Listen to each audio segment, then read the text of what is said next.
Welcome back to DM Gives Inspiration. For the next 2 episodes, we're going to tackle the conditions, the various buffs, debuffs, advantages, and disadvantages that players can have put upon them, or players can put on your monsters. Being debuffed or crowd-controlled isn't a particularly fun aspect of turn-based combat, though it does add more tactical layers to Dungeons & Dragons.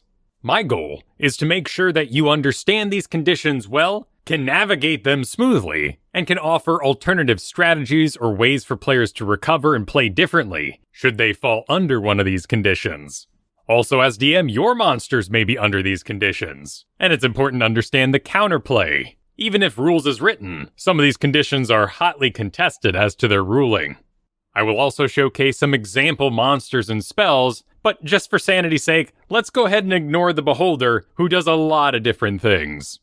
In general, a condition lasts until it is countered. Either they save out of it, spend their movement to stand up, or the duration of the effect runs out. Multiple instances of the same effect do not exacerbate the condition. It does not become worse, it does not advance to new conditions, unless we talk about exhausted, which is very much its own thing. If you become targeted by the same condition with the same wording, whichever effect has the longest duration will take over. If you are mind blasted and stunned by a mind flayer, and then another mind flayer mind blasts you, the newer duration would take precedence.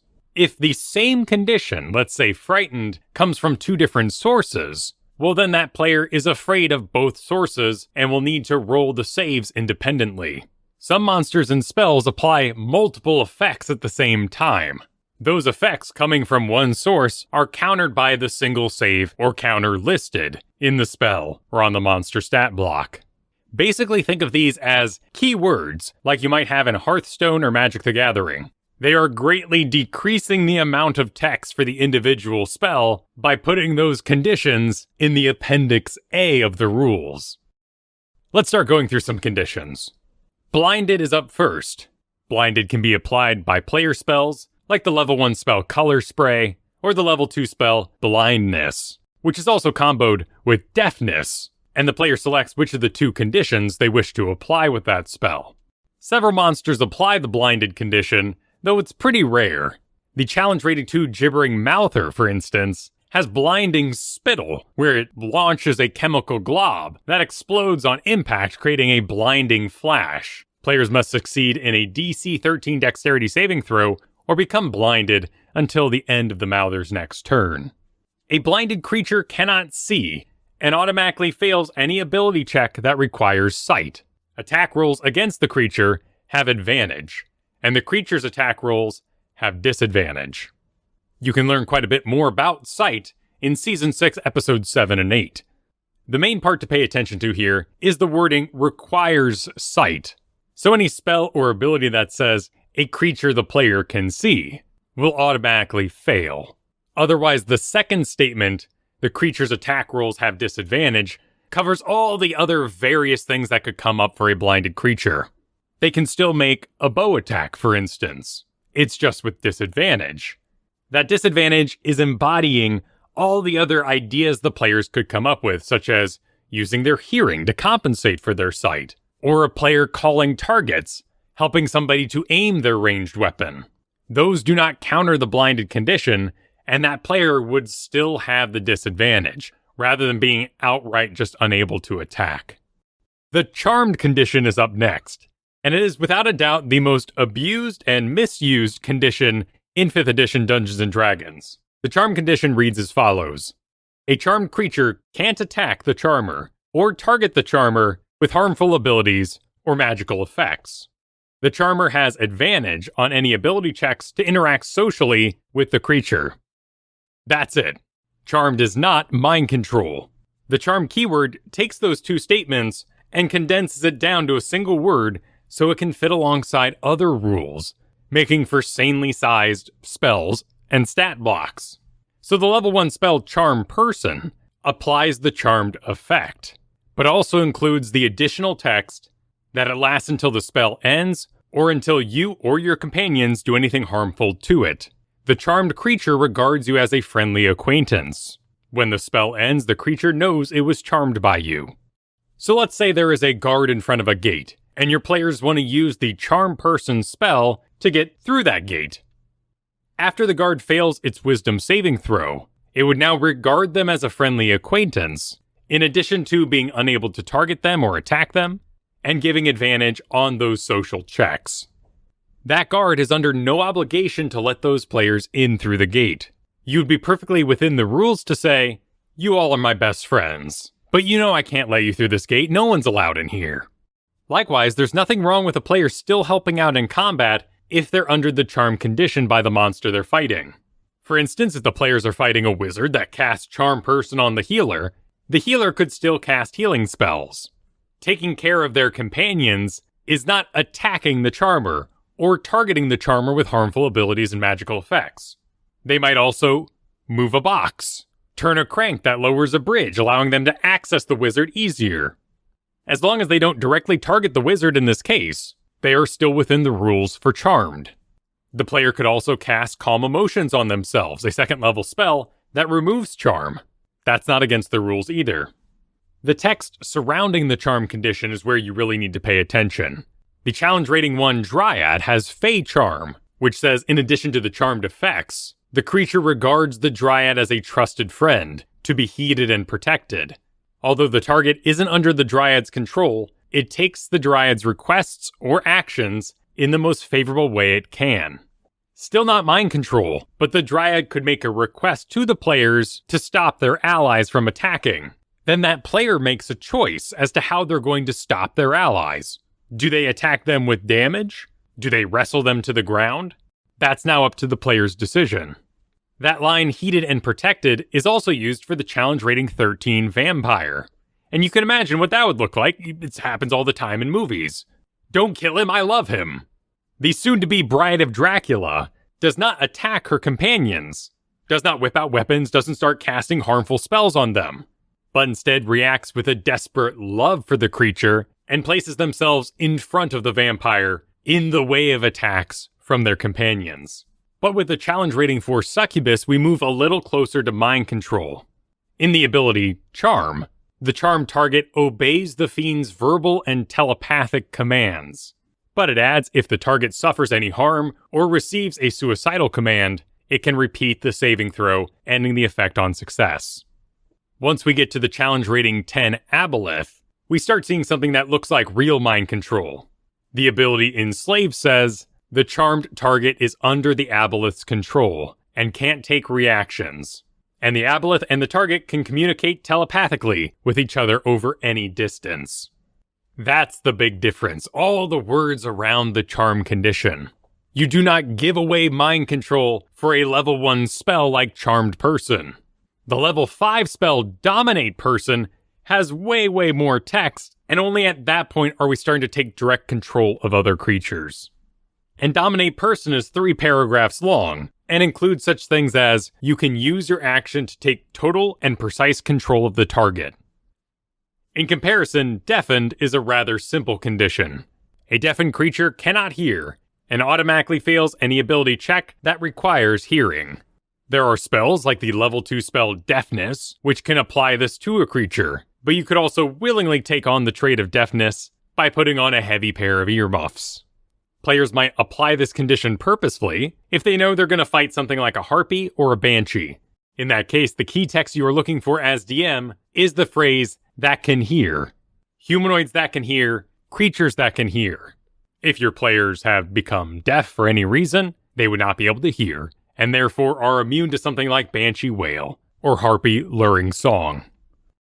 Frightened is a surprisingly popular condition, and is seen across creatures of all different levels, including the challenge rating 1 Scarecrow, challenge rating 2 Sea Hag, challenge rating 4 Banshee, challenge rating 8 Howler, challenge rating 13 Nalfeshni, the challenge rating 20 Pit Fiend, and all our various creatures that have frightful presences like ancient dragons and the Tarrasque.